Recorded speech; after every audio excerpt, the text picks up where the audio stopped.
Title: King's Decree. King issued a decree in his kingdom, sending his soldiers to announce that from the next day onwards, no woman in his realm would wear any kind of jewelry or apply any makeup. Those who heard this decree couldn't help but laugh, thinking that the emperor had lost his mind.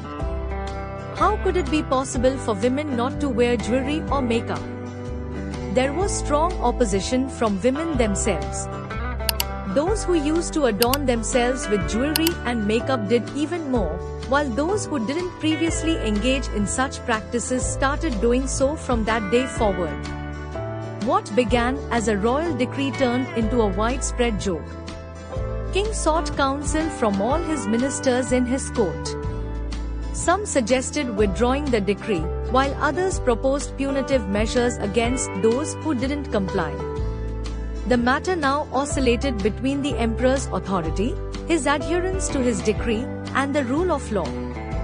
Outside the kingdom, there was a wrong message circulating that the emperor had no control over his people, that the people didn't heed his commands, and that he was a weak and ineffective ruler.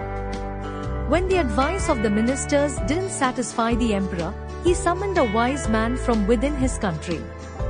As soon as the wise man arrived, the emperor confided in him, expressing his dilemma. If I withdraw the decree, it undermines my authority, but if I enforce it forcefully, the people rebel. What should I do? After contemplating for a while, the wise man said, Your Majesty, people don't really listen to anyone, they do what they want. The emperor, without understanding, asked, Then what should I do now? Should I revoke my decree? The wise man replied, No, there's no need for that. Instead, issue another decree stating that from today onwards, no woman or girl in our country will wear makeup or jewelry. Because true beauty doesn't depend on adornments.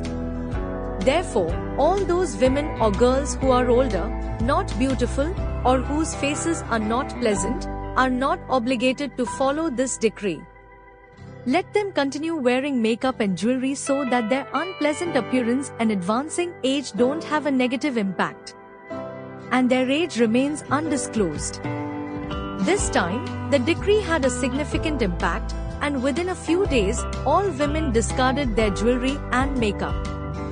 Because every woman knew herself to be beautiful and appropriate for her age, and everyone thought that her beauty didn't depend on jewelry or makeup.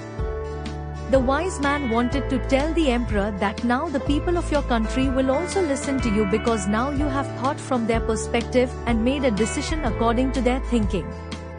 Choosing appropriate words and the correct sequence can win hearts. Moral: true leadership lies not in rigid enforcement, but in understanding and adapting to the needs and perspectives of those you govern. Effective governance considers the welfare and beliefs of its people, fostering a sense of unity and cooperation rather than coercion.